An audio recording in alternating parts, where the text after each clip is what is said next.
নমস্কাৰ বন্ধু বান্ধৱীসকল, ৰচনল ব্লগছৰ অন্য এটি ভিডিঅ'লৈ আপোনালোকক সকলোকে স্বাগতম জনাইছোঁ। আজি 2:30 বাজিছে, 29 ছেপ্টেম্বৰ যিহেতু, সেইকাৰণে আজি পৰীক্ষা আছে। তেজপুৰত পৰিছে বহু পৰীক্ষা। মহাভৈৰৱ মন্দিৰ ওচৰত ৰাষ্ট্ৰভাষা বিদ্যালয় বুলি কয়, তাত মোৰ এক্সাম চেণ্টাৰ পৰিছে। গতিকে আজি 2:30 বজালৈ ওলাই লৈ মানে এনেকৈ বাইক ষ্টাৰ্ট দি পূৰা গুচি আহি মৰিগাঁও টাউন পালোহি। মৰিগাঁও টাউনত দেখিছোঁ কোনো এজন মানুহ নাই।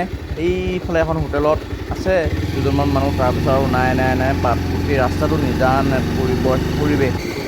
গতিকে গৈ আছোঁ, অকলশৰীয়াভাৱে গৈ আছোঁ, ভয়ো লাগিছে। তথাপিও পালোগৈ নগাঁও এইখিনি টাইমত। বন্ধুসকল, এই আহি নগাঁও পালেহি। আৰু এতিয়া টাইম কিমান হৈছে, যিমানো নহওক মানে ঘৰৰ পৰা মানে 2:30 বজাত ওলাইছোঁ। 2:30 বজাত ওলাই আহি এতিয়া নগাঁও পালেহি। এতিয়া আকৌ তেজপুৰলৈ যাত্ৰা। নগাঁও টাউনটো দেখিছোঁ সেইখিনি সময়ত কোনো এজন মানুহ তেনেকৈ নাই। দেখিছোঁ অলপ চাহৰ দোকানকেইখন সৰু খুলি থৈ দিয়া হৈছে, বাকী ৰাস্তাসমূহত তেনেকুৱা মানুহ পৰিৱেশ দেখিবলৈ পোৱা নাই। নগাঁও টাউনটো ইমান ভিৰ। এশত যায় তেল ভৰালোঁ বাইকত তেল যোৱাকালি কমকৈ ভৰাইছিলোঁ, সেইকাৰণে 200 টকাত তেল ভৰাই লৈছোঁ। সুধি চাইছোঁ 200 টকাত পাৰ্মানেণ্ট নাম কি এটা আইডিয়া আছে। 200 টকাত আৰামত তেজপুৰ পালোগৈ। পাই এতিয়া যিহেতু বৰষুণো দিছে, আজি বৰষুণত তিতি তথাপিও যোৱা আৰম্ভ কৰিছোঁ, কাৰণ ৰৈ থাকিলেতো দেৰি হ'ব, সময় নাটনি। সেইকাৰণে গৈ কলীয়া ভোমোৰা ব্ৰিজখন পাইছোঁগৈ। আপোনালোকক দেখুৱাইছোঁ ভিডিঅ'ৰ জৰিয়তে। কি এটা সুন্দৰ পৰিৱেশ, যেন মানে কুঁৱলীয়ে ধোৱা ব্ৰহ্মপুত্ৰ নদী এটাত মানে সুন্দৰ এটা দৃশ্য আপোনালোকক দেখুৱাইছোঁ। এই চাওক, কলীয়া ভোমোৰা দলঙৰ ওপৰে মই গৈ আছোঁ। বন্ধুসকল, ইফালে দুখন দলং আছে, এখন নতুন এখন পুৰণা। নগাঁও হৈ গ'লে মানে নগাঁও চাইডে গ'লে মানে বাওঁফালে সেইখনে যাব লাগিব। আকৌ যদি ৰিটাৰ্ণ আহোঁ সেইখন সিফালে নতুনখনত দি আহিব লাগিব। এই চিষ্টেমত বস্তু যাতায়াতো আৰম্ভ হৈ আছে, ভাল লাগিছে। কাৰণ ৰাস্তা পূৰা ফ্ৰী, একদম পূৰা এখন এটা মোবাইল আৰু এখন এটা বাইক লৈ মানে এনেকৈ যাব লগা হৈছে। একদম এইখিনি আমাৰ বৰষুণ ৰাস্তাত তিতি আছে পূৰা।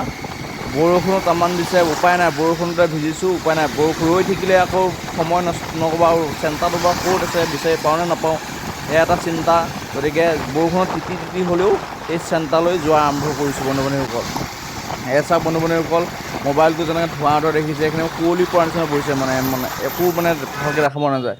এই আহি চেণ্টাৰ পালোহি। চেণ্টাৰ হৈছে একদম ৰাষ্ট্ৰভাষা বিদ্যালয়, মানে তেজপুৰ একদম ভিতৰৰ ভাগত আছে। গতিকে বন্ধু-বান্ধৱীসকল, এতিয়া পৰীক্ষা খাই গ'ল। এতিয়া মানে বৰষুণত তিতি আছোঁ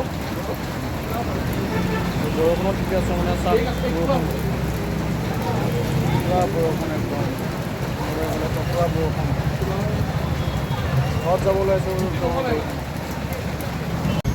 বৰষুণো দিয়াৰ পিছত বৰষুণ লাহে এৰিছে। সেই মই পিছতে ওলাই আহি দেখা পালোঁ বহুত ভিৰ। কমচে কম তাত মই 2 ঘণ্টা সময় ৰৈছোঁ। তাৰপিছত 2 ঘণ্টা সময় ৰৈ আহিলোঁ। আহি মহাভৈৰৱ মন্দিৰ সন্মুখত পালোঁ। ভাবিলোঁ বাবাক এবাৰ দৰ্শন কৰি যাওঁ। বাবাক যদি দৰ্শন কৰি নাযাওঁ, বাবা হয়তো বেয়া পাব। সেইকাৰণে বাবাক দৰ্শন কৰিবলৈ ওলাই গ'লোঁ। হাতত এগছি বন্তি ল'লোঁ, ধূপ লৈ এনেকৈ মন্দিৰৰ ভিতৰলৈ সোমাবলৈ আৰম্ভ কৰিলোঁ। সোমাই কি মনটো কিবা এটা ভাল লাগি গ'ল, বেলেগ এটা ফিলিং আহি গ'ল। মানে সেইটো অনুভৱ কৰিব পৰা নাযায়। আপোনালোকে যেতিয়া মন্দিৰত সোমাই কি এনেকুৱা এটা অনুভৱ হয়, আপোনালোকে গম পায়। গতিকে মই ক'ব নোৱাৰোঁ বন্ধু-বান্ধৱীসকল।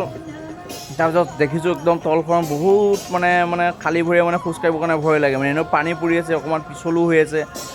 উপায় নাপায় মানে গৈছোঁ, মুখ হাত ধুলোঁ, ভৰিত ধুই এনেকৈ বন্তি মানে জ্বলাবলৈ আৰম্ভ কৰিলোঁ। চাকি বন্তিখিনি জ্বলাই লৈ তাৰপিছত বাবাক এটি সেৱা ল'লোঁ।